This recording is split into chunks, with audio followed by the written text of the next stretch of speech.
welcome to another episode of Nolzur's Marvelous Tutorials with RealmSmith.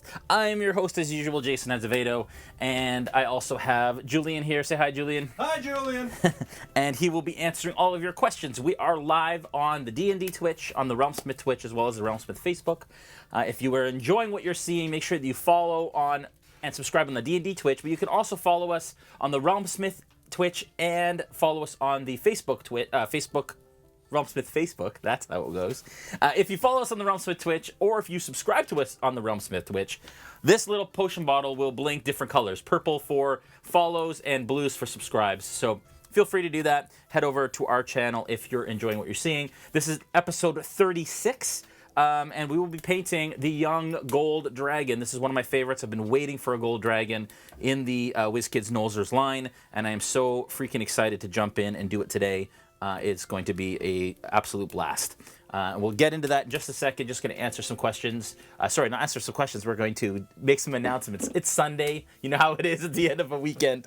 My brain isn't quite working just yet. Tomorrow night, we have Into the Mist, episode 9 of our 13-episode first season. That is our Curse of Strahd campaign, and it's the official Curse of Strahd campaign on the D&D Twitch and on the RealmSmith Twitch. And you can catch us at 7 p.m. Eastern Time tomorrow, 4 p.m. Pacific. It has been going nuts. It has been great. We thank you all for your support. But more importantly, we are tomorrow announcing what our next campaign setting is for our live stream. We're very excited about it. So the way that's going to work is we're going to do Curse of Strahd until episode 13 at GaryCon.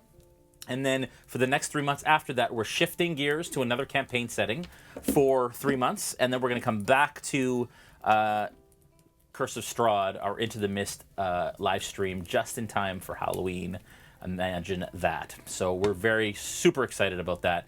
And so that'll be about June that Curse of Strahd will come back with a brand new season, which we're very, very excited about. But that also gives you folks the opportunity that to basically catch up in those 3 months. If you really enjoy Curse of Strahd and you don't want to get too behind, we want to do nice bite-sized seasons, just like a Netflix show or a TV show that you can then catch up and binge, and then you can come back in the new season and enjoy it. Also gives us some time to develop and make the absolute best stream that we possibly can with all of the fun tabletop stuff that you're seeing on the table right now, except for the mess that I'm going to move behind that thing that I didn't do before. It's that kind of week, folks. It's good, though. It's very good. I am going to be at Gamma Trade Show for all of you tradesies and store owners. Make sure that you come and you say hi. I'll be at the Vallejo booth because we're chatting about the new Vallejo WizKids paint line, which we're very excited about, and we're revealing a bunch of stuff. So come find out about the wonder that is Vallejo and WizKids and their incredible paint line that exists. Want to thank our sponsors as usual, D&D, WizKids for the incredible miniatures, and then Vallejo as their paid sponsor for the incredible paints that they offer and that they allow us to show on our show on a regular basis. I don't have my monster manual, but we'll get that after because we're going to probably need some drawing reading time for this. I think it's at my station there if you want to grab it at some point. No problem. Also, Sirenscape, we feature Sirenscape during the session right now. We're listening to the Friendly Tavern sound set, and this is the Music by the Fire mood? Is that what it is? I think. Music by the Fire, something like that? Quiet Music by the Fire? Quiet Music by the Fire from Friendly Tavern. Just in case you guys are watching and you want to know for your own home games, you can check them out at sirenscape.com. Apologies. Gentle music. Gentle music. Quiet music and gentle music are completely different. Because gentle music can be loud. True. Right? It's very true. They aren't the same thing. That's hilarious. GaryCon is coming up. We are doing Nolzur's This Show live at GaryCon, which means that we will have a masterclass set up, 40 attendees with a celebrity guest that we can't talk about yet, and some WizKids folks, and we'll be painting the red dragon, the young red dragon, which I happen to have here. And we will be doing that at GaryCon. You can check out the event there at it lost the wing because I got a prototype that was a bit more brittle. I'll have to glue that back on. But yes, yeah, Monster Manual. There we go. Yeah, so we will be doing that live. You can get your event tickets. It's only $20, and you get the mini, which is like a $15 US value, plus the class, and we can all paint together. And then that's being recorded and then shown on the Twitch on the D&D Twitch and our Twitch later that night in the place of this, because we're going to still be at GaryCon and can't be live. So that is that. And then we're also doing the finale, like I said, of Into the Mist there too. If you're interested in our adventure boxes, we have a monthly adventure box that follows a campaign through a 6-month story arc, and then another adventure 6 months after that. It's everything that you need to run this campaign, including sound sets and scented candles and modules and maps and minis and paint and all of that kind of stuff, all in one box. You can check that out at realmsmith.tv. And if you use the promo code IWantAdventure, you get $20 off that box. So you guys can head to the website and check that out at some point. And this will be posted this week on the YouTube, on the D&D YouTube, as well as on the RealmSmith YouTube as well. Wow, I am not okay tonight. My brain is not working. Words are hard. Let's get to painting, folks, and let's jump right in. I think that is all our announcements, other than consider making us your Amazon Prime Twitch Twitch Prime subscription. It's quite easy to do. I'm not going to try and explain it because it's not going to work tonight. I am clearly a little tired from the weekend, and that's all I'm going to say. Let's just jump right into that. Why don't we? All right, tools of the trade. You're going to need your young gold dragon as usual. That is from WizKids, of course, by D&D. Vallejo brushes. There is a 0, a 1, and a 2 in that pack. And then we're also using a Vallejo dry brush and a larger brush, actually, for base coating this, because it is a big dragon. Water pot for diluting your paints and washing your brushes. Paper towel for dry brushing and wiping off water from your brush. And a paint palette, of course, for mixing and holding your paint. When it comes to paint lists, fairly straightforward tonight. Glorious gold, polished gold, imagine that. And then we're going to wash it with a sepia wash. And we're going to use a blue wash, actually, in certain areas, just to kind of give it a bit of a different tone in some of the recesses. Then we got heavy ochre, black wash, bone white for the base or belly area of the dragon. A black wash over blue-gray for the base of the actual miniature. Thank you for the sub. You guys didn't see, or for the follow. You guys didn't see that, but the potion just went off. Hot orange and pale yellow for the eyes, and then off-white for some highlights. That was horrible. I forgot to move the camera back, and I turned it on, but here we are. Okay, so we've got a gold dragon here. That is the one from the monster manual that we are going to use as our reference. Oh, look at that, eh? It's like a mirror image. Imagine that. Oh, the people at WizKids, so talented. Okay, to get started, as one would expect, we are going to use glorious gold for that. Give it a good shake. Add some to your palette en masse, because we're going to need quite a bit for this. And then that's going to take a little bit to dry, and we can do some RealmSmith story time and read about the young gold dragon at that point. Adding a little bit of water, not too much. You don't want to dilute it so that it runs off the miniature, but because we want a nice solid base coat. But we're going to go ahead and just start to lay that on nice and solid. We don't want to be too thick, don't want to clog the detail, but we do want it to go on nice and solid for a base coat. And Bruno the Tavern Dog is he's got a cone on his head still, folks. He scratched his cornea, so you may hear him kind of bulldozing around in the background. But it's all good. How you doing, Julian? I'm A-okay. How you doing, buddy? Good, man. Good. Excited about GaryCon? Oh, very excited about GaryCon. Got lots of good stuff coming up. Oh, lots of fun stuff. Oh, man. You guys don't even know. So for the finale at GaryCon, for the Into the Mist finale, season finale, we have special guest Nora Ibrahim will be playing with us from Have Dice Will Travel and from LA by Night on Geek and Sundry, and a bunch of other wonderful stuff. So you can check her out playing with us.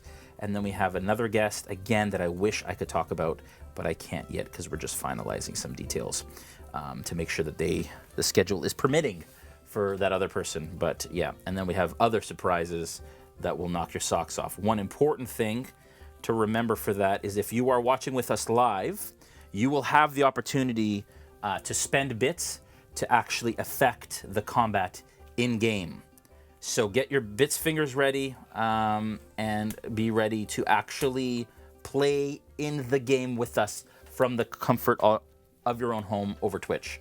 I know it sounds crazy, and I don't think it's ever been done before, but we are very excited to give this a go as we're trying to make that Into the Mist. I'm just getting gold all over my table. It happens. Yeah, we're trying to make that Into the Mist stream as interactive as possible. That's kind of our goal for that, is to kind of make you folks feel as if you're at the table playing with us.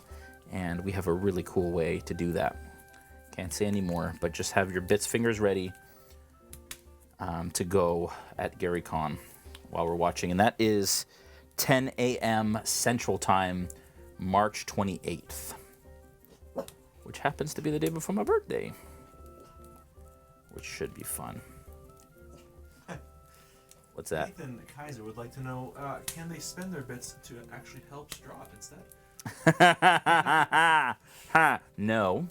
But, yeah, that is just mean. But, is it just mean that we're not letting them, or it's just mean to want to do that?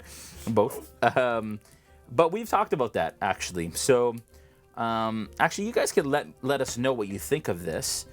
But part of our idea is, so right now, as those that watch the show know, that you can actually donate to Extra Life to send items to the players in game. We've raised almost $1,500 so far since the beginning of the season for Extra Life. And anyone who, actually, if you go to our Extra Life page tonight and you donate, that will go towards tomorrow night's session and get these items into the players' hands. They've gotten a bunch of things, including healing potions and a potion of flight. And I think the next thing on the list is a +1 case of bolts for their crossbows. And we've got some crossbows in the party, so that would be super useful. But that, yeah, so we're super excited about that. And what we want to do is we actually want to give people the opportunity to potentially donate to Extra Life to give people inspiration. Now, we haven't set that up yet, but eventually we'll have the characters as members of our team on our Extra Life team, and you can donate specifically to that character. And if you do, we'll know, and then that person gets, at a certain threshold, that person gets inspiration for the session. But one of the characters that we're setting up is Strahd von Zarvich. So you can actually give me, as the DM, inspiration against the players as well. So we are playing with that idea, and that'll probably happen hopefully soon. I'm thinking hopefully by the end of the season. We'll probably try it in an episode or two. It'll be a blast. All right. That's looking all right. Oh, thanks for the follow. So we've got one wing, the body, and most of the bottom of the tail. I didn't necessarily have to do the bottom of the tail here. I'm just trying to actually see where the scales would end on this. Because they don't, sometimes they have like a different texture on the belly for the scales. They don't really here. So I'm just going to make it up as I go. And then we're going to need some more gold here. And again, folks, we are live in the chat on Facebook, on the RealmSmith Twitch, and on the D&D Twitch. So if you folks have any questions, then ask away. And Julian is here to chat on Facebook. Julian is here to take all of those questions, field those questions, and pass them along to me. And we do that so that I can focus on getting miniatures actually painted on the show, which is good. I've actually been doing one miniature this time instead of the... I know, and I know. I'm taking a bit of a break from the crazy challenges that I've been giving myself. But yeah, I figured maybe I need a bit of a break. Although you haven't taken up the Slayer's challenge of doing 5 dragons. 5 dragons. I was gonna do 3 wormlings, red dragon wormlings, but then I decided, you know what? We're doing a red dragon from GaryCon, so and that's gonna end up being a tutorial, so on the channel. So I didn't want to load up too much on red dragons because you can pretty much use the same techniques across. But I do think I'm going to do some wormlings, because the neat thing about the wormlings is that the monster manual is actually very clear that wormlings coloration is very different than their adult counterparts. So like a gold dragon wormling I was reading today, it has yellow scales with flecks of gold on it. So they're not even fully gold when they're born. And then they become kind of gold as they grow up, which is really cool. So I think I want to do kind of like a wormling and then show the progression from wormling to young, and then hopefully WizKids at some point releases the adult versions of these for Nolzurs. That would be insanity. And we will be the first in line to paint them for sure. That would be awesome. I just threw it up to the miniature gods in hopes. All right.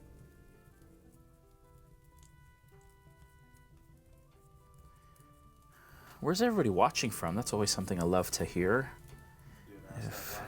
Yeah. We're quite on the questions tonight, eh? I think the chat might be on subscriber only stuff. Oh, shoot, it is. Oh, no. Sorry, folks. Oh, that's another thing that we're doing this week. Well, you figure it out, so I'll let you know how to do it. Basically, go into stream info. In the chat, there's a little cog, and then you can click on that little cog. And I am sorry, folks. We will change that right away. That was set to subscriber only because on Tuesdays after Into the Mist, we had a really great turnout last week. Tuesdays at 8 p.m. Eastern Time, we do a show called Behind the Screen. What that is basically your opportunity. It's just me here at the DM chair, and we run over the last episode of Into the Mist, and you guys can it's basically like a Q&A of our process, our gear, the miniatures at the table, what we use, my DM style, things like background, spoilerific things that why I made certain decisions in the episode, why I didn't. You fixed it? I think so. Perfect. Sorry about that, folks. I forgot to change that back. Disable subscribers only mode. There we go. Nice. Thank you, guys. Sorry about that. Now y'all can chat. We'd love to take your comments. But yeah, so that's why that was set. Eventually, it will become a subscribers-only stream. We can't do that yet until we get to a certain level in Twitch. So when that happens, it will go to subscriber only. But it is your opportunity, at least till then, to everybody to kind of listen in, and then subscribers can ask questions, and only subscribers can ask questions in the chat. But we had a great time, had lots of awesome kind of banter and questions, and I showed people kind of behind the screen. I think it is still on our Twitch, actually. You can probably go to our Twitch channel and watch it. But I am telling you, there are spoilers for the past of the campaign. I will never spoil anything ahead, but there are spoilers for the past. So, but it was a good time. And no, our players are not allowed to watch, because Brandon showed up on it last time and I had to boot him. Dude, get out of here. Right, what are you doing? Oh, okay, good stuff. Sorry about that, guys. So, first question. Yes. The D&D Twitch, Mullet Steve. Attempted to try a non-metallic metal to match the artwork. So yeah, I mean, yes, I could have. I haven't done a lot of non-metallic metal. I prefer to use the metals. I like the kind of the shiny nature of it. But I could have absolutely done that, and anyone watching could absolutely try that. In fact, Vallejo has a non-metallic metal technique set that they sell that kind of shows you how to do non-metallic metal, and there are lots of tutorials out there. But I kind of prefer the metal look because it does give a sheen. Like, look at that; it looks like a gilded statue or something. It's really cool. Anyway, so that is all base coated. We are going to put that down. It's not all base coated. I'm lying, because I didn't do the inside or the backs of the legs here, which are a little tough to get to. Just going to jump down a little bit further down past some of the questions just to clarify something. So no, Into the Mist will not be subscriber only. That's going to be no. the behind the screen show that we do on the Tuesday evening. Yes. With Jason, where he just kind of goes over questions and comments and concerns that everybody's talking about from the streams before, or whatever other questions they have for them. But no, Into the Mist will not be subscriber only. No, that will never be subscriber only. Behind the screen is subscriber only, like Julian just said. Well, it isn't now. It will be in the future, but for right now, it's the chat is just subscriber only. So. All right, let me go back up here. We have a lovely person in the chat here, Nitrosaurus Rex, who is watching all the way from New Zealand. New Zealand? What time is it? That's what I want to know. I was just about to ask. Lord. What time is it in New Zealand right now? Man, I want to go there so bad. We were talking the other day about doing, like, everybody's doing, like, D&D from a castle and stuff. I want to do D&D from Hobbiton. In the Hobbit Hole. Yeah. In the Baggins Hobbit Hole. Yeah, although I don't think that's actually in New Zealand, but because I think it's just facades on the outside. Oh, really? Watching the special features, I think just that, but to set up a table outside in front of would be pretty cool. Pretty cool. All right. More questions? Otherwise, it's going to be Monster Manual story time. Oh, there's lots of questions. So we have a question coming in from Apala. So they said they've been drawing for only 2 weeks now, making rapid progress, but suddenly lost all confidence and questioning their own abilities. How do they overcome this? Painting? Say that one more time. They've been drawing for only 2 weeks now. Yeah. But they've lost all confidence in questioning their own abilities. Ha! What do you do to overcome it? Now, it depends on what you're drawing. If you can maybe clarify in the chat exactly what you've been working on. Thank you for the follow. Yes, thank you for the follow. But yeah, clarify in the chat. Let us know kind of what you're feeling. And we can kind of help you through that, just to kind of understand what medium you're using and all of that fun stuff. In that view, can you see the bottle? No, not in that, because I know we can't in there, but on online, can we? No, we can't. We can't, eh? That's too bad. Yeah, you know what? Just shimmy that camera over just a touch, because it's nice for people to be able to Actually see when they follow. Yeah. All right. While you're doing that. Yeah. Let's look at the gold dragon, because he's super cool. There we go. Successfully shimmied. Successfully shimmied. I like that. We're probably gonna have to shimmy it back for tomorrow, but. Probably. Let's look at. Oh yeah, chromatic dragons. I think metallics are after. Yep. Bronze. We've done all of these. Copper. Gold. Oh, I read about it today. Really cool. Like I said, gold is just one of my favorites. Always has been. The most powerful and majestic of the metallic dragons. Gold dragons are dedicated foes of evil. A gold dragon has a sagacious? It's gotta be sagacious.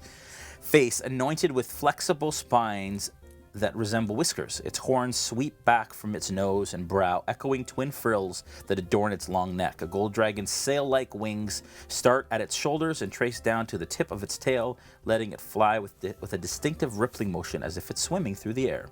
I love that it's kind of got that Asian sort of dragon motif, right? A gold dragon wormling has scales of dark yellow with metallic flecks, as I mentioned. Those flecks grow larger as the dragon matures. As the gold dragon ages, its pupils fade until its eyes resemble pools of molten gold. So freaking cool. Gold dragons can eat just about anything, but their preferred diet consists of pearls and gems. They actually eat their treasure. That's interesting. I didn't know that. Did you know that? I did not know. Thankfully, a gold dragon doesn't.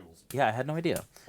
Thankfully, a gold dragon doesn't need to gorge itself on such wealth to feel satisfied. Gifts of treasure that it can consume are well received by a gold dragon, as long as they aren't bribes. Interesting. Okay, I'm sure we have more questions, so we can go back to.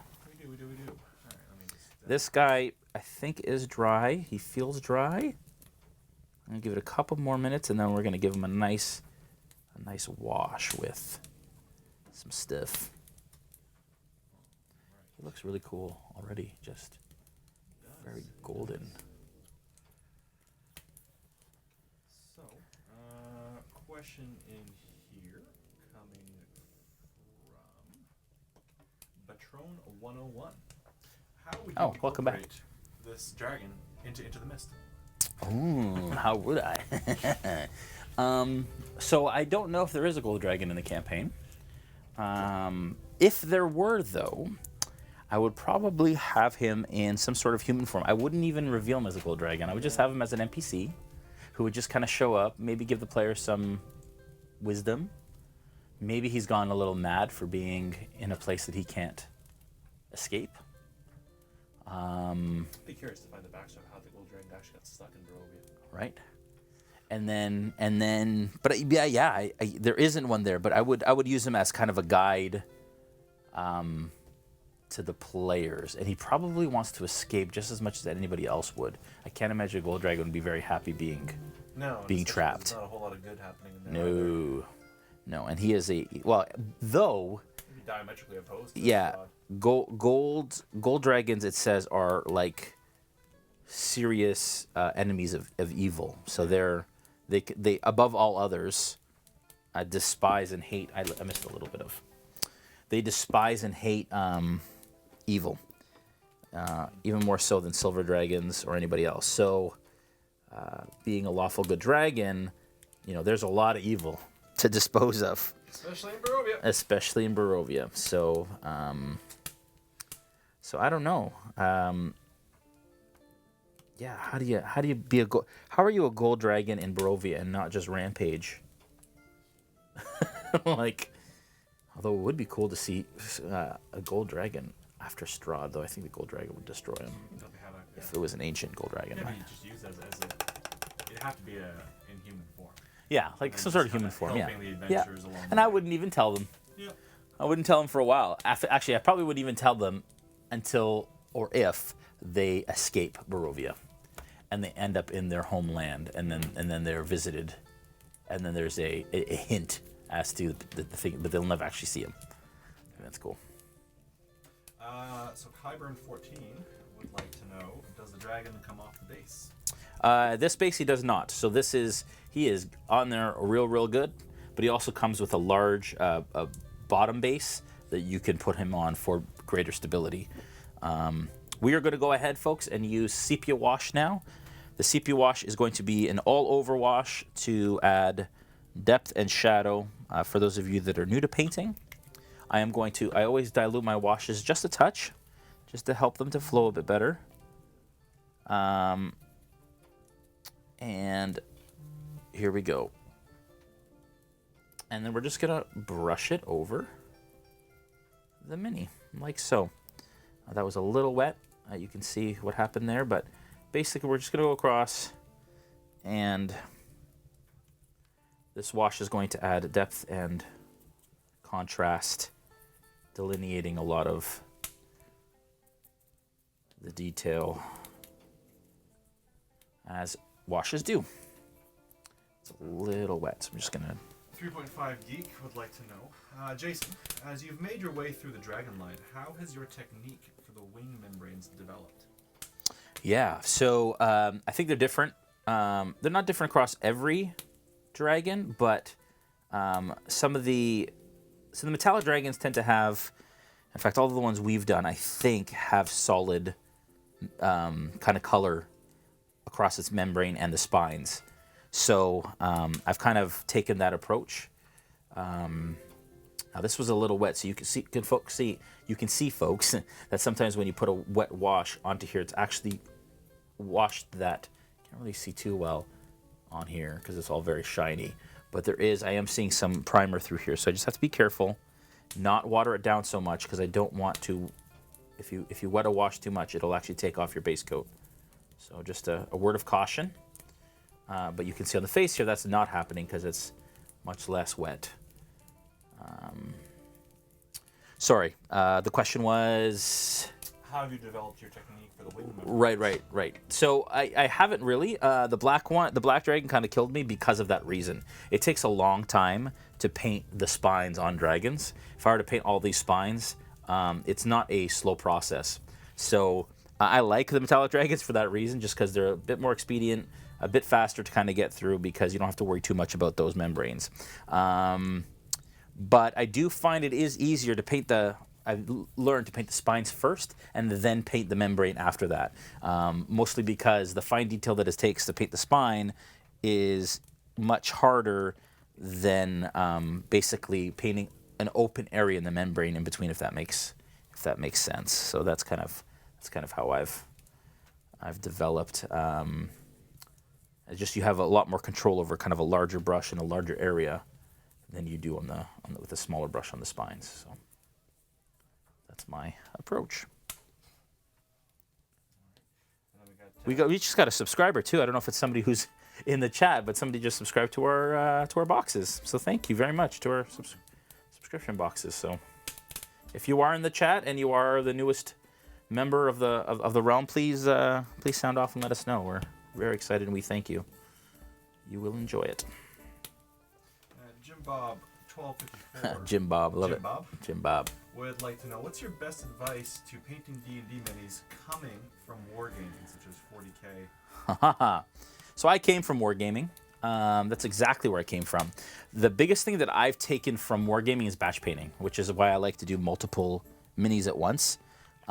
Is because that's where I learned it. If you're painting a whole army that looks the same, it helps to be able to learn how to batch paint. Now, what batch painting means, for those of you that don't know, is basically that you are painting similar colors or minis with a similar color palette all at the same time, painting the same color in one go. So basically, if I have a bunch of barbarians like I did the other day, which kicked my butt, unfortunately, and I didn't finish on the stream, but if you have a bunch of barbarians, I would paint all of the white fur on all the barbarians in one go. Then I would switch to like a leather color, then paint all the leather color, switch to a skin color, paint all the skin color. That's what I would do, and that's kind of the biggest lesson that I've learned from coming from wargaming. The other biggest lesson that I've learned from coming from wargaming is the amount of time that I'm willing to invest in painting and miniature for D&D versus wargaming. And the reason I say that is this. I've said it many times before. It's kind of become my mantra, and that is, when you're using a D&D mini at the table, this gold dragon may show up in one of my games once a year, if that. Maybe twice a year. If it's an ongoing NPC, maybe for a couple of sessions or whatever, but it's not going to be there forever. So unless you're painting a PC mini, so a player character miniature, or a reoccurring NPC that is seen all the time, then the time that you should invest in that is the same of the value that you get out of it. If you're playing wargaming, for example, I would take a lot longer painting my army because I'm using them every single session. Every time I play with that miniature, I'm looking at them. So I want it to be, whatever. So that's why for Nolzur's, we really focus on painting something in 2 hours so that you folks can see kind of the level of detail that you can get following some fairly simple steps in that amount of time.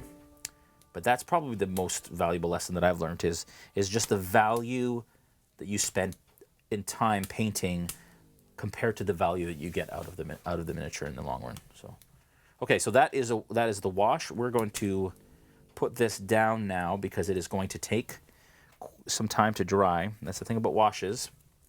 So we're just going to put it down, and we are going to focus on some questions if you've got more. But you can see already how much that has brought out the detail on that. All the scales, and it'll delineate a lot of it. It doesn't look like just a sea of gold now. So we're just going to put that down and let that dry. We don't want to dry brush over a wet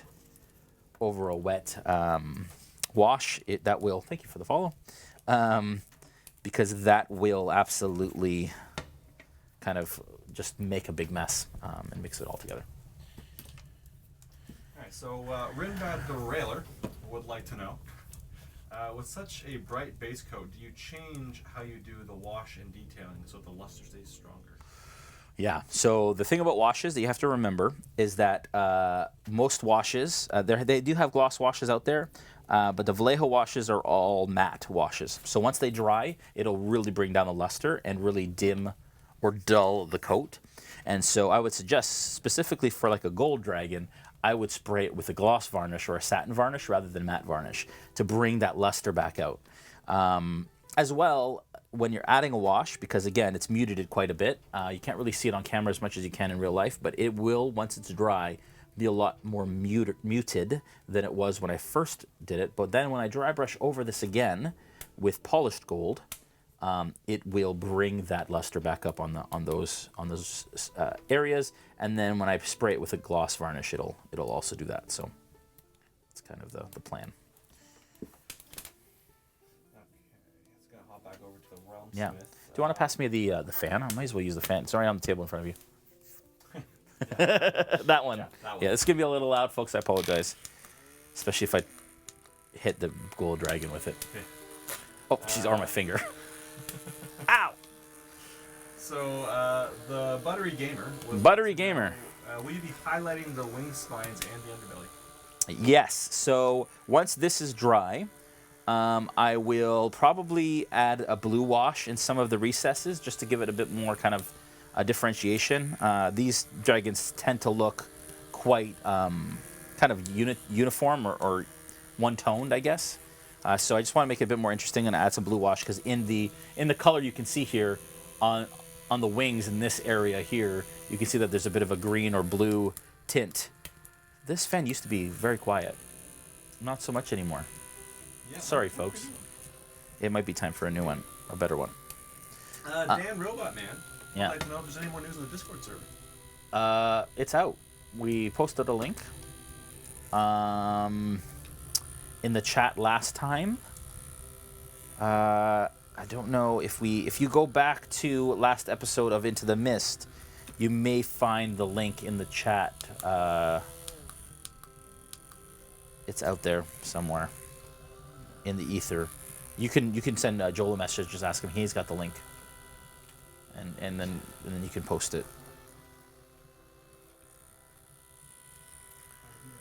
But yeah, we've started a RealmSmith Discord server, which is a lot of fun.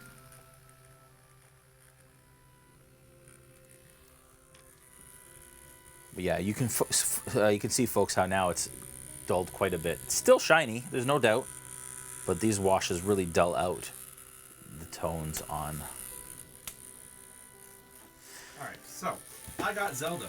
Would like to know what spell I you got cast Zelda? on him That's great. Because he started watching the stream and now can't stop painting. That's awesome. And that is the danger. So we do these live at shows, and we do master classes throughout the show. We did them at PAX and Origins and a bunch of other shows we're doing at GaryCon. And it's hilarious that people who have never painted before think whatever, maybe they're not good enough or oops, geez. You guys just got a sneak peek of what might be on the table tomorrow night. But yeah, they tend to kind of come to the table with preconceived ideas about painting. By the end of the session, they're so hooked, and they're like, we're hooked. And they end up going across the aisle to WizKids. They buy a ton of minis, and then they come back. There were people who came to every single painting class in a day. That's 11 different classes that we had. And that happened. It happens at every show where we have some really diehards who even come to 2 or 3. And in the kind of the span of a con, that's all the time at the con. But people love it. So yeah. So I'm sorry for your wallet, but I'm happy for your players because the minis will look really great. And welcome to the fold. The addiction is real. The addiction is real. It's just so cathartic, right? And calming. For me, it's just. I mean, I rarely paint for myself, but when I have time to kind of just relax and sit, put on some Critical Role in the background and paint, man, it's just a wonderful, wonderful time. I'd like to get, actually, for those of you that do watch Into the Mist who are watching, I'd like to get votes on what they think the next campaign setting is. That'd be cool, yeah. If you guys have thoughts on what we'll be doing next for our live streams, I'd love to hear where are our live streams? Where is RealmSmith going in the live streams? I'd like to know what you guys think. Right. So Grey Tiger Fox would like to know, would you ever repaint one of the pre-painted minis from WizKids? So yeah. Customize it for yourself. Yeah. So the first Zombie Beholder I did on this stream was actually a non-painted one, but the painted version of it from Dungeon of the Mad Mage. And WizKids has wanted me to kind of do some repaints. I haven't done any yet, but I'd consider it. Especially the ones that have come out really recently are super, super detailed. So I'd definitely consider it if I needed to. But there's just so much in the unpainted line and nothing really that I need from the painted line so far that I haven't had the need. Again, folks, you can see how it is drying quite dull now that we're almost dry on this. I just love the gold, man. It's so cool. The luster is real, right? Yeah. Look at that face. Just so cool. These minis are great. Bun 3000 would like to know, was the Discord sub only like planned? Was what? The Discord sub only. No. I don't think so. No. Just an open Discord. Yeah, just an open Discord, I think. Joel knows more about the Discord than I do. He can answer those questions tomorrow night. So, Bun 3000, tune in tomorrow night to Astro. Bun. 3,000? 3,000? Bun 3000. Yeah, so much better than the 2,000 version. All right, I am, now that we're still waiting on the back of it, there's some pooling happening a little bit in here where it's taking a little longer to dry. While that's drying, I'm going to start painting the belly, which is going to be a little difficult to get in here, but I'm going to try my best. For the belly, we are using a base coat of heavy ochre. For the silver dragon, I used kind of a metallic kind of belly, because that's how it looked kind of in the... I'm a purist, so I like to stick to the subject matter or the... what's in the monster manual as much as possible, but you can see here, not so metallic on the belly, I don't think. So we're just going to go monotone on that. And it's a young dragon, so it wouldn't be all shiny. And we're just going to do a base coat here of heavy ochre, which is almost the same color. You can see it's not far off of that gold color, but it is different. And you can see how that's, and we'll just build that up to a nice lighter kind of bone white sort of color as we go. So Marrowblade, so we are not here Sunday to, well yes, we are here Sunday to Tuesday now, I suppose. Yeah. So Sunday nights we have the we are painting of the minis, which we're doing right now. Monday nights we have our D&D live stream where we are currently doing Into the Mist, which is the Curse of Strahd campaign, and then Tuesday Jason has just started doing the behind the screen where you can ask him questions about his DMing style and everything happens. Yeah. And then you can go back and find a lot of the the recorded episodes on our Twitch, on our YouTube channel. Subscribe there, and then also some of the older campaigns are still on our the Facebook page. Yeah, you guys can head over to the YouTube or open it up in a different tab or whatever, and then just make sure that you guys subscribe and hit that little bell icon, and then you'll be notified when the VOD version of these are posted, so that when you have the miniature in hand, you can just go back and another subscriber. Thank you very much to our boxes. That's amazing. Jeez, guys. That's 2 in a night. That's awesome. Really thankful. We're really stepping it up on our boxes. You know, with every new business, you've got lessons you got to learn and all those things. Right now, the biggest lesson we're learning is that on the Kickstarter that we ran, you know, we were sourcing some stuff from China. And unfortunately, with what's going on in the world right now, it's not a funny matter actually. But yeah, it's just been very difficult to get things. So we're a little delayed on some things for our Kickstarter. But for our regular boxes, we are moving and shaking. So and there's another, I think, another few hundred boxes going out this week. So really super excited for all of that. Some of the votes coming in here, so we've got. Just before we go there, what I'm doing, folks, is I'm just on the bottom here. I'm going all along the tail. I'm creating kind of my own line because there isn't a line on the miniature that shows kind of where that is, but I really wanted to delineate it. I'm creating a line on the tail, up the belly, and just in here, just to make sure the undercarriage, as we call it, just to make sure that we have it the way that we want it to be. I think the frills would be gold. I don't think they'd be that color, would they? You know what? I'm going to open up the manual just to take a look. Because I almost want to do the frills the same color as the belly. I mean, I'm the boss of my dragon, so I can do whatever I want, but I do really like to kind of... Oh, the frills look pretty gold. It's a pretty solid gold dragon. Yeah, okay, we're gonna keep it. Even the horns, I would even do the horns kind of a bone color, but I think we want them gold because they're gold. Like everything's gold on this thing, except for the belly. Okay, we're gonna leave it that way. Maybe not as interesting that way. I don't know. I'm having second thoughts here a little bit. Think that through for a sec. Okay, sorry, go ahead. So we've got some votes coming in. So, yeah. We got votes for Ghost of Saltmarsh. Yep. We have Tyranny of Dragons. Oh, yeah. So we did Tyranny of Dragons already. Order of Dragon's Bane on our YouTube page is our Tyranny of Dragons. Oh, sorry. Started off as a Tyranny of Dragons stream and then morphed into homebrew. So you can check that out on our YouTube page. Yeah.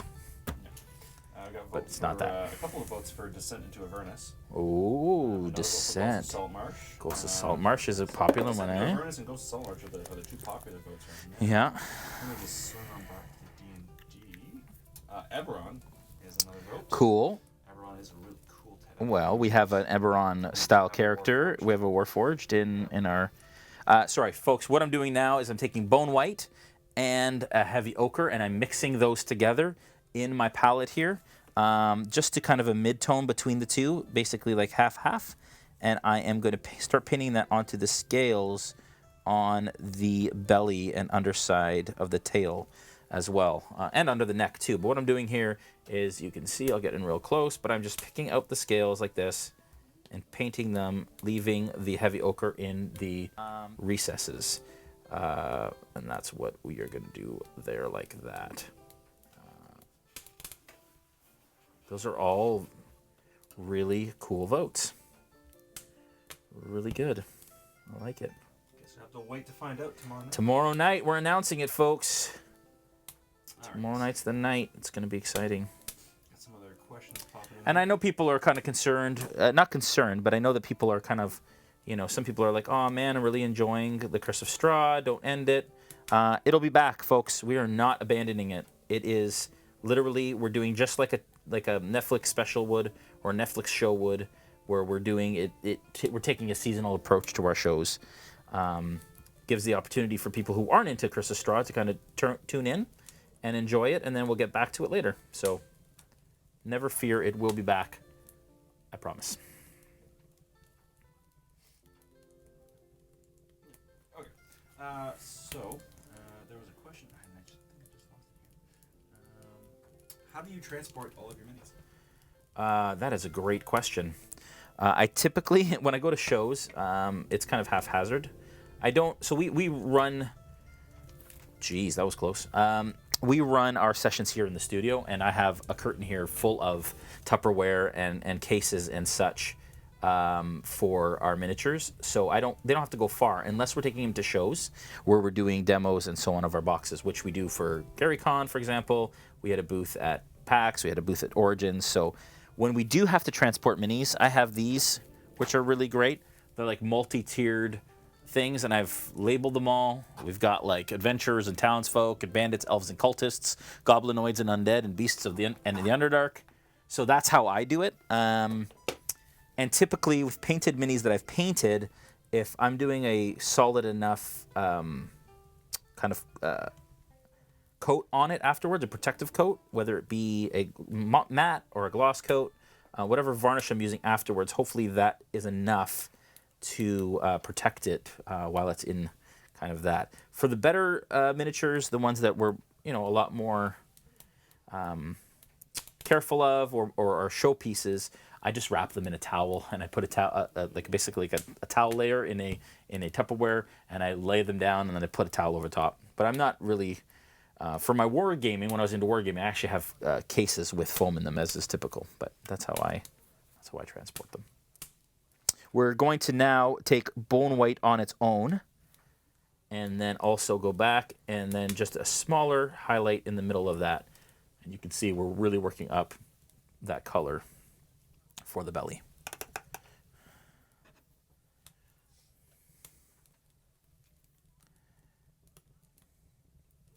Oh, so Amaro Blade says, sounds like someone without a mic tried to answer the question, so maybe my mic is not totally properly.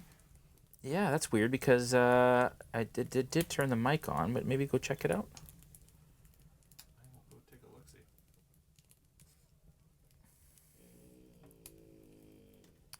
I mean, if you can hear Bruno snoring in the background, because he has no respect.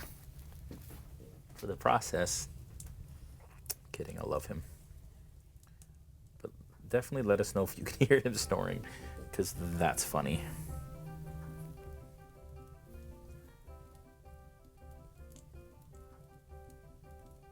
It's on, right?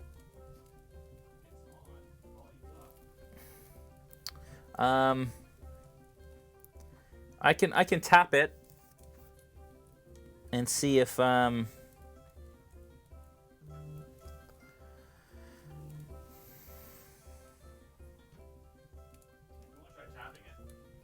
you can just listen in on the earphones. I'm just gonna do this. I'm just gonna grab this and go. Not working? Oh wait, maybe the wrong one. Hang on. Neither of those are working? Oh, maybe they're the wrong mic. Maybe take a look. It should be the one on the end. Because I know Dave joined us last week, so maybe. Yeah. Next up. That's probably what happened. Should be Melanie's mic. Oh, I hope people have been hearing you this whole time. That's the one? Here it is. See if that's better, folks. Let us know if you can hear it, Julian better. So you can see now the underbelly is much nicer. You see that two-tone kind of color. And then I'm going to take my smaller brush, and now I'm going to go through and I'm going to highlight, using bleach bone, I'm going to highlight all of these.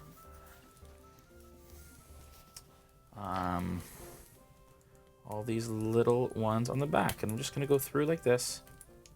Just take my time across it, and highlight all of the little. Yeah, sorry about that, folks. Hopefully you can hear me now better. Yeah, sound off, folks, in the chat. Make sure you can hear Julian all right now. 5x5, all good. Thanks for that, Ameriblade. Thank you. Jeez, that's too bad. Sure the other mics were picking you up slightly, so maybe it's... No, they were all muted. I mean mine. Your mic was... Yeah, that's probably why. But you could barely hear me. All right. But I'm literally just touching the tip of the brush to the tops of all of these...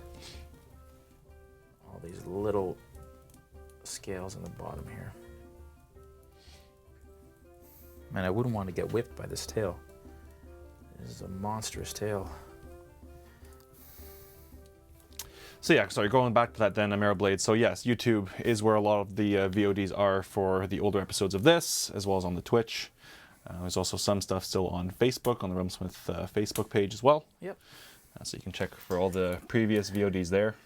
Yeah, so any old streams, folks, that you can't find episodes for on our YouTube page, they will be on Facebook. Facebook was kind of our channel of choice when we first started the streams. And then we quickly kind of switched over due to the algorithm changes that they made. But now, you know, now that we're on the other channels, it's fine. But again, some of those older episodes we haven't shifted over yet. So, which is still a work in progress. Yeah, which is still a work in progress. And Julian is actually working on that. So hopefully sometime in the future. Okay, but yeah, you folks can see maybe now that I pulled some of that gold off inside here. Doesn't look too bad, especially with what I'm about to do. Okay, so belly I think is mostly done. I might add some off-white to add one last highlight onto that, but that looks really cool, I think. I think it's where I wanted it to be. The tail looks really neat as well. So I'm going to go ahead and add a blue wash. Now, this is just going to be a spot wash in certain areas.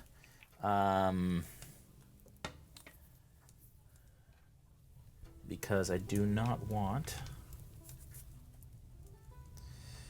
Now I am going to add some water to this wash because I do not want it to be too strong. And this is just a test. I don't know how this is going to go, so I may not like it. So I'm going to test it real quick and then see where it goes. But basically what I'm doing is I'm taking this blue wash and I'm going to add it into some of the larger recesses just to add some delineation, like here. So basically I'm going to go here, right where the arm is, and then kind of feather it out a little bit. What I mean by feather is just to spread it out a little bit And here, hopefully, it's just going to add a bit of a different tone to some of the areas to give it a bit more depth. And I actually like it. I like how that looks.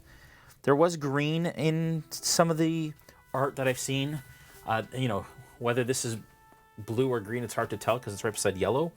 But I did notice it in some of the kind of D&D Gold Dragon reference online, and we used green in the Brass Dragon and in the Bronze Dragon, so I kind of wanted to use blue here instead. So what I'm doing is I'm just taking some blue, watered down blue, and I'm just adding almost like a glaze a little bit to the bottoms of the membranes, and just kind of blending it up by feathering it, which means just lifting my brush with it like that. And I think it's just going to add a little bit of depth to these membranes here, like so. So we do have a question here. I think I missed it. Sorry about that. From Writing Machine 123. Any advice for being a good DM for NPC dialogue? I'm noticing you do that really well in your Into the Mist campaign. Thank you. When it comes to NPC dialogue, so sometimes I really flesh out my NPCs if it's kind of a more important NPC. Most of the time I don't, and I kind of, you know, deal with it on the fly. I think the important thing for me, especially in a place in Barovia where literally they all sound the same. So whether you do voices or not in your campaign, like all of my Barovians have the same Romanian accent. Because they're all from the same place. And I figure, hey, so first of all, it's a challenge in itself, just trying to find a different kind of dialect or tone to my voice to make that sound interesting. So that's the first thing.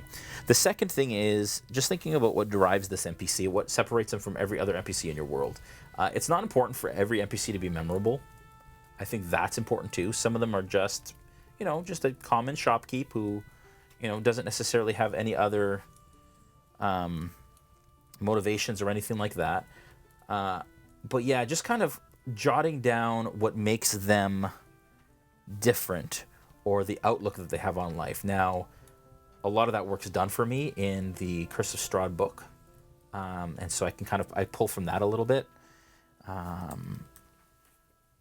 But yeah, I think motivations are really important, and that will determine how they relate with the character players and how they kind of move forward through the story in that way, if that makes sense. What about you, Julian? You're a DM.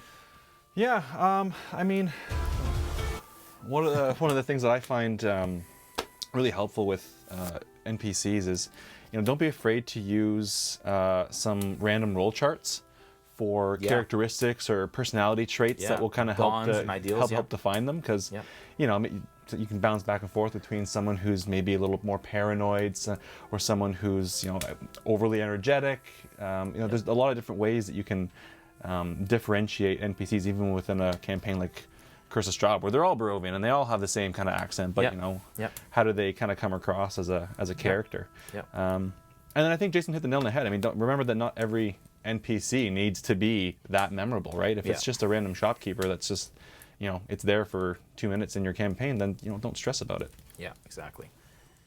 I do like how this is going with the blue that I'm using here. I think it's adding, I've added it into the frill there, some of the recesses of the face, and I think it's just, like I said, delineating. And then this is going to be subdued, so I'm doing it fairly strong here, but it's going to be subdued once we get into the dry brushing stage. So don't be afraid to kind of take these sorts of chances.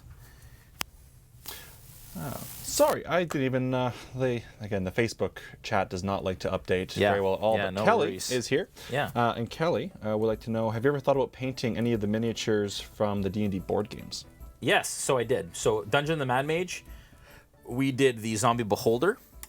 So a lot of the ones that I have are the premium ones, which have the pre-painted minis in them. But I did get Dungeon of the Mad Mage that didn't, and I painted the Zombie Beholder from it on this show. So yeah, absolutely, I've painted some. I'd like to paint more. It's just that there's only so much time in a month to paint minis. So okay, so that is that. I've added some there. I've added some to this side. I like the way it's looking. So for Sean _Magna1, no, this isn't Parthenax. This is just the generic 5e WizKids gold dragon, adult gold dragon, I believe. Young gold dragon. Yeah, Sorry, young gold dragon. Yeah. No, this is not Parthenax. So you know, it is not. Yeah.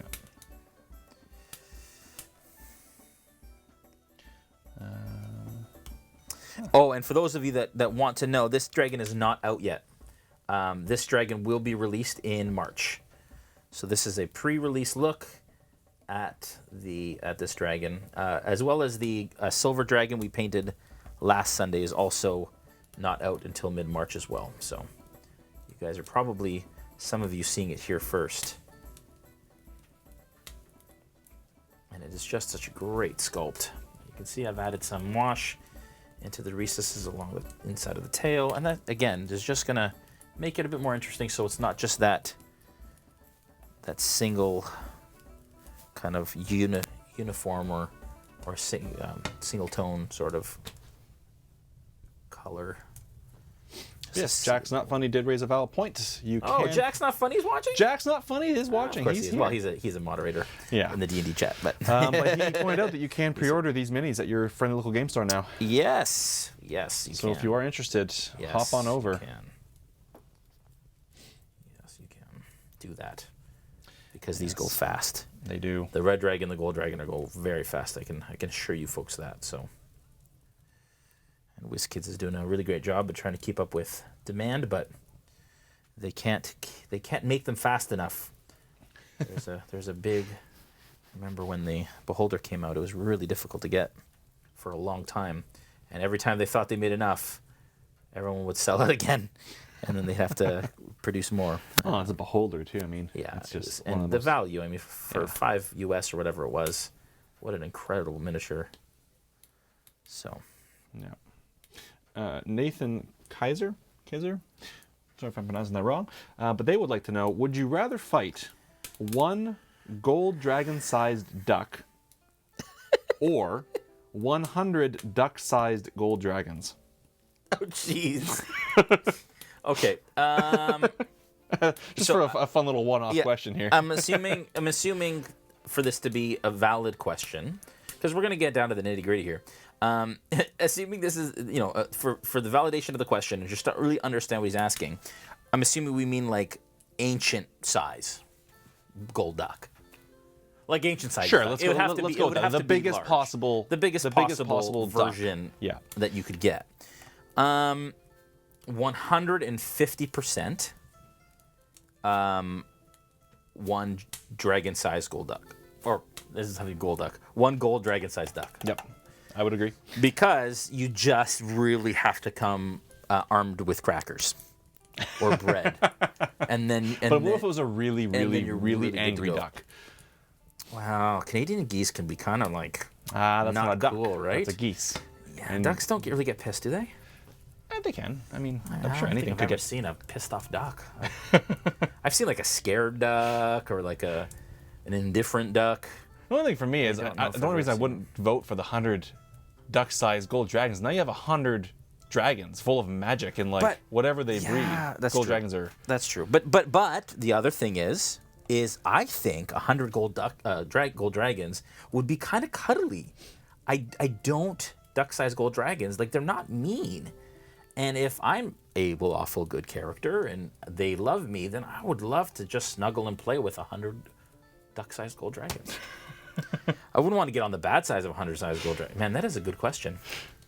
Oh, it's always the would you rather fight questions are always fun. I like that. Do geese Now, count as ducks?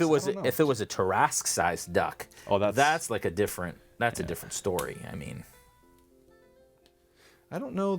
I don't know if geese classify as ducks or not. No, I don't think they. I don't know. I don't think they do. Good question. All right, so I actually added more of this blue wash than I thought I was going to, but I also do think that it worked in my favor. I kept adding it because it was looking really, really cool. So we just went with it. We gave into the blue wash. Okay. I think it paid off here. Are you looking up if a geese is a duck? No, Joel sent me the link for the RealmSmith Discord, so I'm just cool. going to try and figure out how to post it. How to post it. Yeah, because it's a long. Because I don't know if he sent me just a generic, like a one-time use link. Right. He could, if he could jump on quick, if he's at a machine anyways or on his phone, just ask him to post it in the. He can just post it in the chat. If he's able to. Okay, so that is that, folks. That's the blue wash. So the wash is on there. It's kind of messy, you can see, but as soon as we do a dry brush, we are potentially quite golden. And we've only just gone over an hour, and we're almost done, folks. I'm stretching this thing out. I'm telling you, these metallic dragons do not take a long time to do. Whoa. I imagine his voice would be like this. No, that sounds like every other Barovian. I can't do another accent. You know what the funny thing is? I do so much Barovian that last episode I started to try and do an English accent and I couldn't. My brain... It gets locked. Wouldn't... It gets locked into one locked. accent. Yeah, I hear you. I hear you. All right, so I'm going to just hop into the chat on my phone here. So, you know, you get to see who my account is on this. But hopefully I should be able to just post the link right yonder. Okay, we're moving over to polished gold. This is the lightest gold color in the Vallejo line. It is a nice, lustrous, bright gold color. And we're going to take that and we're going to be a bit more, or not as liberal, a bit more careful with this dry brush than we were with anything else. But basically, we're trying to hit the highest points on this dragon. So tips of the wings here, basically anything that would catch the most light. I'll do a light dry brush across most of it, but then really kind of focus, and you can see how cool that looks. Oh yeah. Focus on the highest edges. So the edges of the horns, and we definitely don't want to dig too deep into the recesses, because on these scales, for example, on the side, we just want the polished gold to just catch the edge like that. And all of a sudden, the gold dragon becomes gold again. Sorry, you were saying? Well, I tried posting the link, but it actually just put it as a bunch of stars. Oh. So that doesn't work. That doesn't work. I wonder why. It wouldn't post? Jack's not funny. I could try and send it to Jack's not funny, and he could post it. Let's try that. Jack's not funny. On the D&D. Oh, maybe you can't post links in the D&D Twitch? Well, I definitely can't post a link in the D&D Twitch, but I could okay. But I can't even But it post did that in our RealmSmith Twitch. too? Yeah, I did in RealmSmith too. But I can't actually find Jack's Not Funny to send the link to, because I think we're going to be seeing Jack's Not Funny at GaryCon. I think he said he was going to GaryCon, which I'm excited about. Yeah, we're working on that, trying to get the link to work. You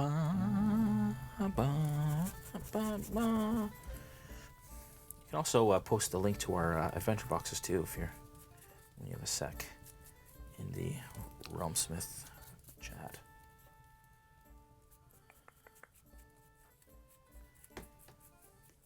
You can see the gold coming back. Gold coming back. I love gold dragons, man. Oh no, the link showed up. Never mind, it's there. Did it? But they're getting some kind of error when they go. Well, that's unfortunate. It's weird. Okay, let Joel know that there's an error. We'll work on it, folks. We'll try and get it sorted for tomorrow. Or ASAP, I should say. Maybe it'll be sorted tonight. That should have been. Oh, no, it worked because Glenix got in. Okay, there you go. So maybe try just clicking on it again. Maybe make sure that you're logged into your Discord, because we did have somebody actually join into the Discord. And Marrowblade's hanging out in the general voice chat right now. Cool. There we go. So that should work. And if you're watching on the D&D Twitch, I can't actually post it to the D&D Twitch, so you'll have to hop over to the RealmSmith Twitch to click on the link there. There you go. Hopefully Jack's Not Funny can just copy that and then just start posting that regularly, because I set that to... Oh, wait, no, I set that to expire for today. What, the link? The link. Well, you can post it for today. We'll have to come up with the... Sure, that's fine. Yeah. I do like that blue wash. I think it adds quite a bit to this guy. I like it. I like it. I like it. Look at that face. A face anybody could love. Brilliant. Okay, so that was the gold, polished gold dry brush. I think the gold itself is now complete. I am going to, though, I forgot to do this, but I'm going to paint all of the, you know what? First I'm going to paint the base. So we might as well go ahead, paint the base up while we're here, because then that's going to take some time to dry before we add a wash to that. Again, make sure you wash your brushes, folks, as soon after as possible. I took way too much, thank you for the follow. Took way too much polished gold and put it on my, look at that big dollop that we're going to waste because I don't need it anymore, but it's okay. All right, so heavy blue-gray, which this bottle has had its day. It's almost done. I'm going to need a new one soon, but I'm going to use heavy blue-gray for the base. I think I'm going to use the bigger brush to do this. Basically, see what I did there? Just going to go ahead and get the larger areas with the larger brush, and then I'll come back in with a smaller brush to get in closer. But I'm just covering the entire base with this heavy blue-gray. You're laughing about something, some sort of... Well, now they're debating in the Discord server about what to call the actual followers of RealmSmith. Oh, really?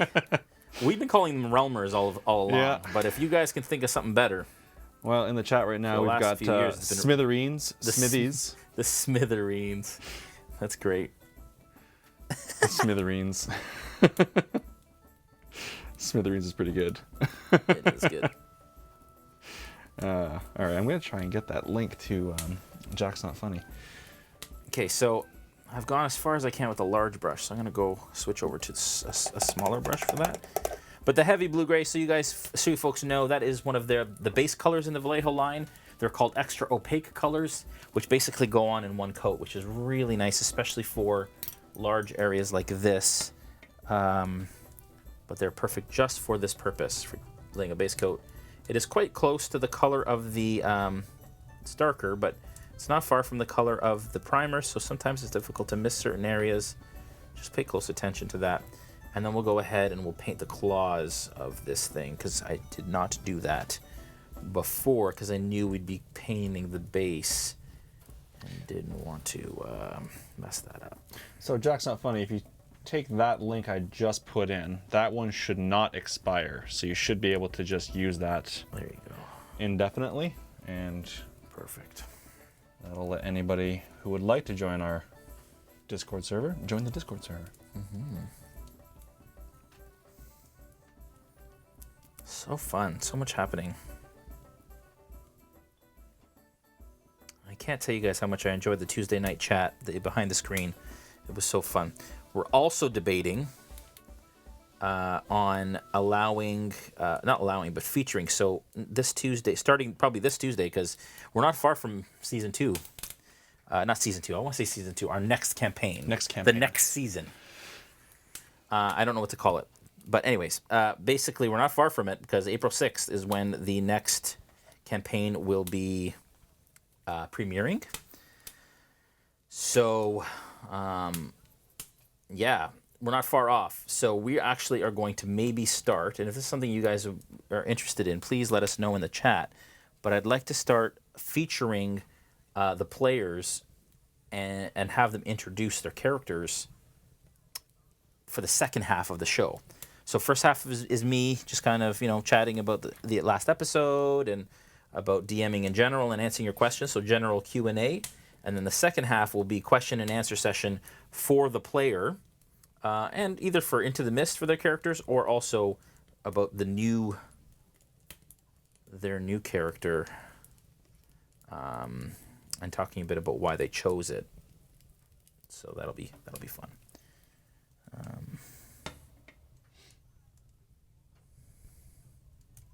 Any more questions there? Oh, hey, we had a raid come in. Different raid this time.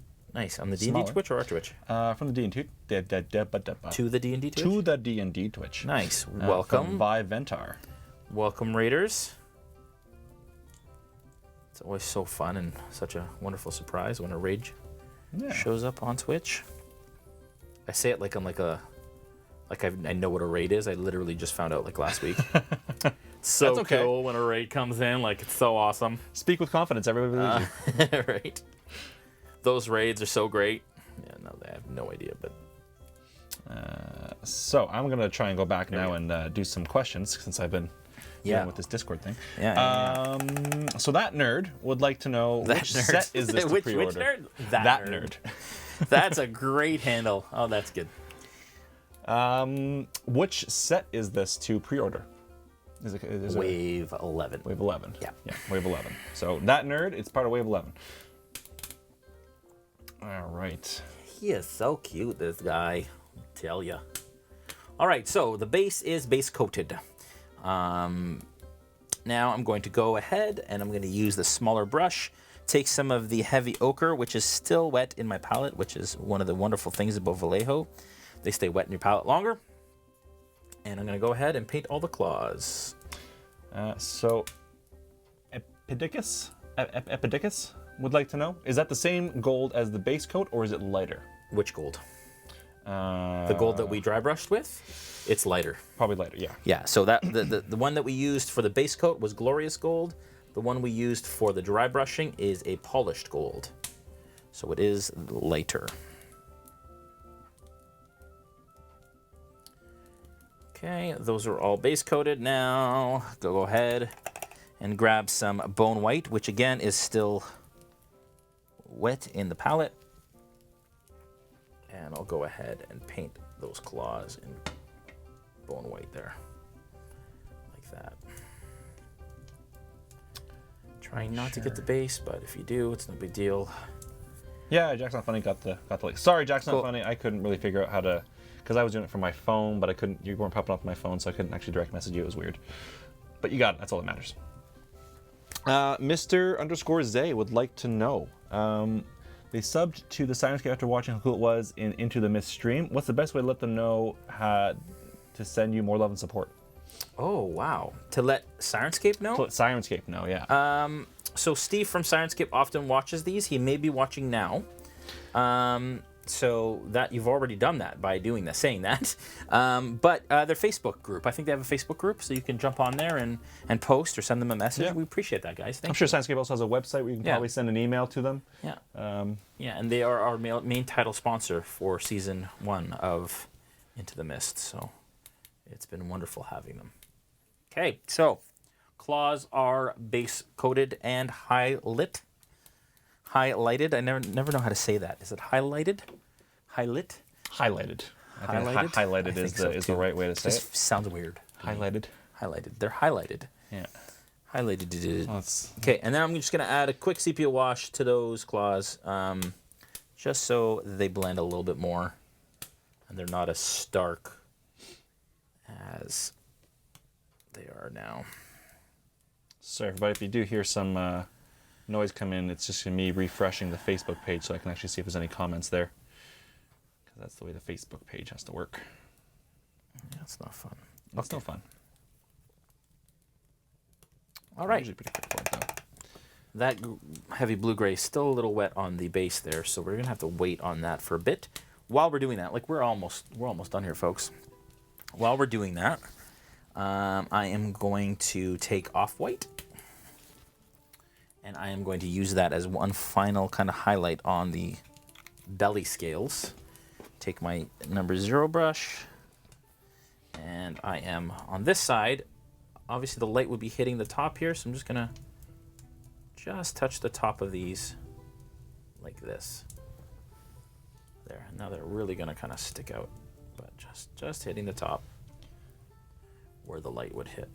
So I don't know if Tanya is still in the Facebook chat, but she wanted to know what steps a beginner D&D streamer should take to get started. Ooh, that's a great question. So it's a big question. It is a big question. We've been there and we've gone through all of kind of the the lessons and all of that stuff. So, and I'd say the key to starting anything is just starting. Because if you wait until everything's perfect, so you have the perfect camera setup and the perfect people and the perfect whatever, this and that, then it'll never happen. So I think that my biggest kind of bit of advice is just do it. Like if you go back to our first sessions, we're in my garage, which I made look like a tavern. It was kind of cool, whatever. It wasn't as cool as the studio, but I was in my garage. We used iPhones and some sort of streaming app.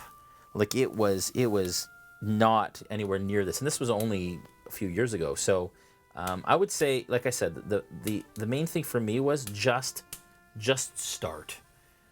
Take that plunge and just do it, and then figure it out kind of as you go. Obviously, quality of camera is important. So if you're going to invest anywhere, camera equipment and audio is obviously incredibly important, and mostly because if they can't hear you or see you properly, they're not going to watch, and that is super important. And then once you've kind of got that down, and I would suggest, before you start spending any money on advertising, or if you want to be a streamer or anything like that, get that right first. Get your production right.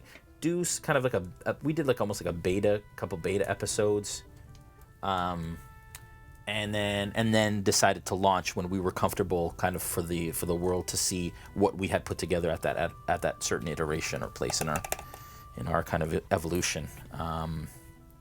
But just get out there and do it. It's always part of just starting, right? It's also important. Don't worry about what you think everybody else is going to want to see. Don't worry about what the coolest, newest campaign setting is, or do something that you think you will enjoy for the amount of time that you want to stream for, and that your players will be engaged in. That's incredibly important. We did Curse of Strahd, which is an older campaign. It's a beloved campaign, but it's older. Just because I wanted to, and I just love the Ravenloft setting, and it was just kind of close to my heart from my childhood. So that's why we chose to do Curse of Strahd, and it just happened to really take off and explode, and people are loving it. So yeah, just follow your heart and do what you guys want to do, and that will show through and come through to others as well. I think we do have a good follow-up question to that. Yeah. So, Cracktooth Battleaxe would like to know, how did you actually get started streaming your D&D game? So before I answer that, I'm going to go back actually with some polished gold. I'm now feeling like the dragon itself isn't gold enough, and I have so much polished gold in my palette that I'm going to go through again and just do another kind of dry brush closer to the edges to really bring out that gold color. And just hit it a bit harder than I did the first time. Again, you don't want to clog the details, don't clog the recesses, but I'm just feeling like it's a bit too sort of bronzy, and I want it to be more gold. So just going to go back in with some more polished gold while we're waiting for the base to dry. How did we get started? So I just wanted to play D&D with my friends, and I've told this story many times. So Todd, the good friend of ours who used to play with us, unfortunately took his life in April, and was on our Sentinels of the Storm stream, if you guys are watching it. And him and a friend of mine and I were at a party together. This is before RealmSmith ever existed, and we sat there and we started talking about D&D, and found out that we all played D&D, and we started sharing kind of the stories of how special D&D was to us, and all the great memories we had, and how much of a big part it played in our childhood, and all that kind of stuff. And we started saying, you know what, like, we're not too old to, like, we should play again. Let's just get together and start playing again. So I brought Dale and Todd and myself together in my basement at the time, and we just started playing, and we enjoyed it. We had a good time. And then I was like, you know what, the basement is okay, but I wanted to kind of like but the basement actually, I needed an office for work at the time, which eventually became the RealmSmith office, but I needed an office for work, so I decided to move the play area to the garage. I built like something that looked kind of like a tavern. You'll see it in our early. That's better. That's much more gold there. Okay. Thank you for the follow. But we built like a tavern kind of area, and really kind of, I'm all about immersion, so we really wanted it to kind of really be cool. Actually, sorry, we went from the basement to the backyard. We started playing in the backyard in the summer, so we could smoke cigars and have torches lit out there and all that kind of stuff, and that was really cool. But then we're like, you know what? It has to come inside because, you know, winter's coming, whatever. Winter's coming, and so we moved it into the garage where I built this tavern thing. And then Joel, who plays Falfer on our stream, and is a good friend of mine, we started kind of working together at my day job at the time. And he came in, he's like, guys, you guys got to stream this. And I had thought about streaming, and that was kind of where I wanted to go eventually, but he really pushed us to start and to just jump into it. And he comes from a production background, a very talented musician and producer. So we did it. And so we just kind of started it, tried it out, threw it up there, and it ended up taking off, and here we are today. But that's the story. Literally just friends getting together, playing D&D, and then kind of finding a way to share it with everybody. All right, so heavy blue-gray was the base. I'm going to go to black wash, and then that will complete the base, and then we'll do the eyes here in a second. You know what?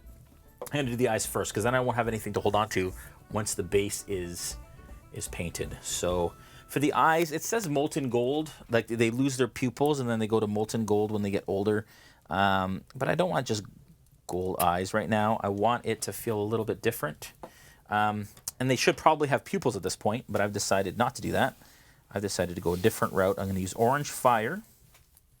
Is an orange color in the Vallejo Game Color line. And I'm going to go ahead and just paint in the eyeball to start. So grab some of that Orange Fire here. Come in from the edge. Make sure that you have a nice point on your brush. The way you do that is on your palette. Just roll it out like this along the paint.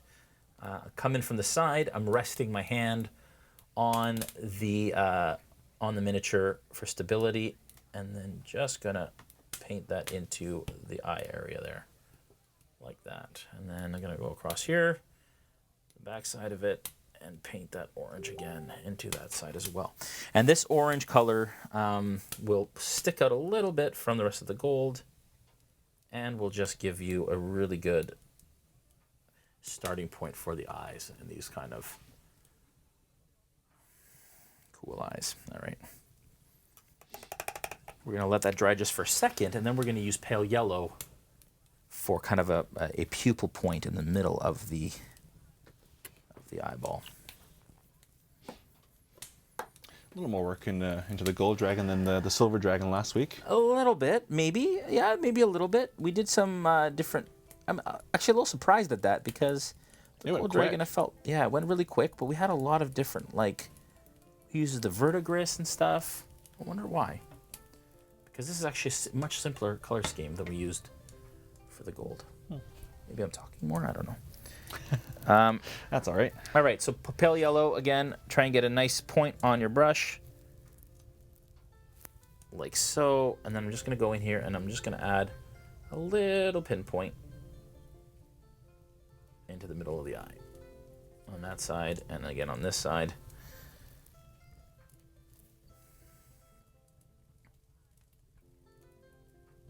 Like that. There we go. That is it for the actual dragon itself. And now we're just going to go ahead and add a wash to the base. For that, again, we're going to use a black wash. Shake it up. Put some in your palette. Add a touch of water to it, and then we're just going to go ahead and brush it all onto the base. We're just going to cover the whole base in this. Don't let it pool too much in the recesses, otherwise it'll take forever to dry. But this will just add. And you imagine that he is on a mountaintop overlooking the countryside somewhere. Guarding the land. Any more questions there, Julian?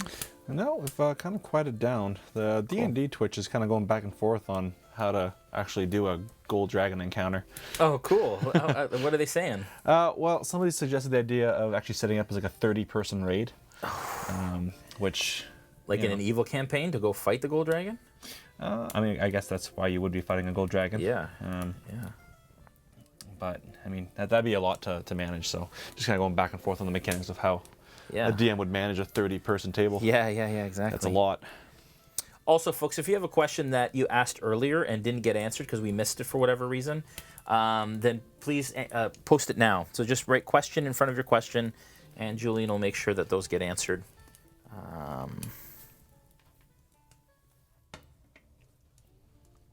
I try my best, but sometimes things get missed. No, that's not you. Just in general, you're managing 3 different channels, so it is completely understandable that sometimes things fly under the radar. Fly under the radar. Cat Vincent asked, "Are you using a white or a silver for the dragon eyes?" Yeah, so I used orange fire, so a darker kind of orange color, and then I used a pale yellow for the pupil in the middle for the dragon eyes. I wanted it to look a little bit different than the metallic kind of sheen. It's still hard to see a little bit, just because of how gold everything is around it, and with that sheen, it's kind of difficult sometimes to see the detail. But well, that's the gold dragon. It's gold through and through gold all the way across. Yeah, and that's why I wanted to make it a bit more interesting. Give it a bit more depth. There we go. That is the base, and that is a wrap, I think, on the gold dragon. We're gonna just let that wash dry. That'll do the trick. I might add some like tufts of grass or something on that base, but that is one last look at the gold dragon. We'll probably have these, might have these on display at GaryCon. We'll see. We usually bring them in a display case, but we'll see if we can do that. Looking good. All right. Any last questions before we wrap it up here? We like to wrap it up if we're done early, folks. We like to wrap it up so that the VODs are actually shorter as well, so people can get through them quicker. Thanks for the follow. Again, if you like what you've seen, please follow us on the D&D Twitch. Follow them over there. Also follow us on the RealmSmith Twitch. If you follow us on the RealmSmith Twitch, that push and bottle will go off. And if you subscribe, it actually blinks blue twice, so we appreciate that. And consider making us your Twitch Prime subscription, as that helps us to do what we do here. We couldn't do what we do without you. In fact, we wouldn't want to. So thank you for all of your support. Again, tomorrow night, Into the Mist, episode 9. We are closing in on our finale at the end of this month for that season. And then we are starting a different campaign, a season from a different campaign, starting April 6th. We are announcing what that campaign setting is tomorrow night. Lots of ideas tonight. We'll see what it is. We are super pumped. It is super epic, and we're very excited about the future.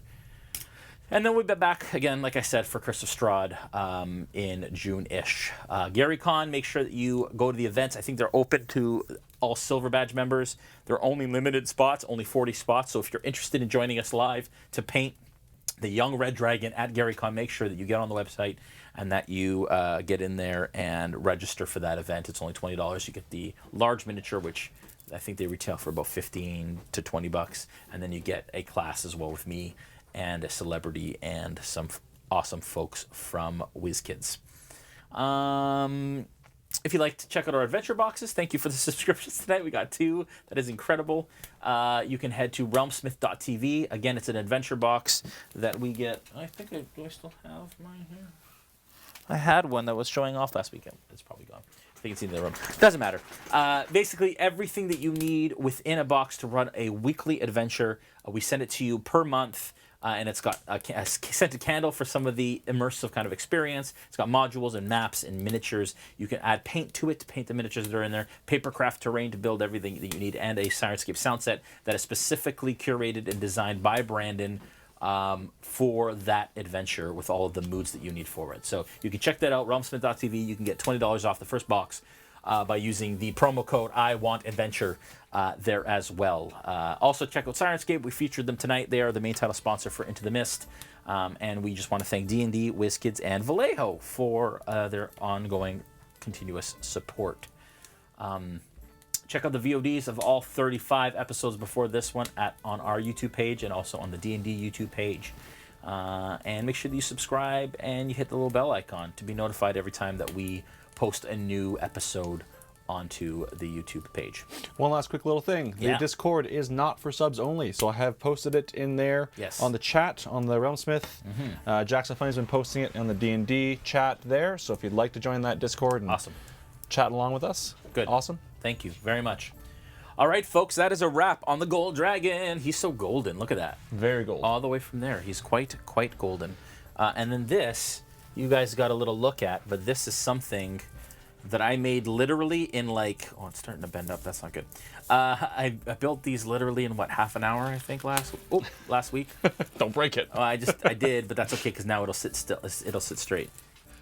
But anyways, who knows what those are for? We will find out maybe tomorrow night. Okay, see you guys tomorrow night. Oh, so Into the Mist tomorrow night, 7 p.m. Eastern, 4 p.m. Pacific, and then 8 p.m. Eastern, 5 p.m. Pacific on Tuesday for Behind the Screen. That is the spoilerific kind of behind-the-scenes look at Into the Mist. Just a Q&A personal chat with me. Sub-only chat, but anybody can watch except for my players because you don't want to know what happened, what I didn't do, or any of that stuff. And for those of you that don't want spoilers on Curse of Strahd, maybe don't watch, but I will not be giving spoilers. Thank you for the follow. I won't be giving spoilers for the future, only for the stuff that they've already done, and give you a look at and answer any questions you guys have about the way that I DM or our processes or RealmSmith or how cold it is here in Canada or whatever else you guys want. Not very cold today. Not very cold today. It was very nice. We may go sit on the balcony actually after this and do some writing for the new campaign setting that we're announcing tomorrow. What am I doing with my face? It's all right, guys. All those micro Take care. We will see you guys tomorrow night and then again on Tuesday. I'm getting out of here because I am delirious, clearly. Have a good night. Peace.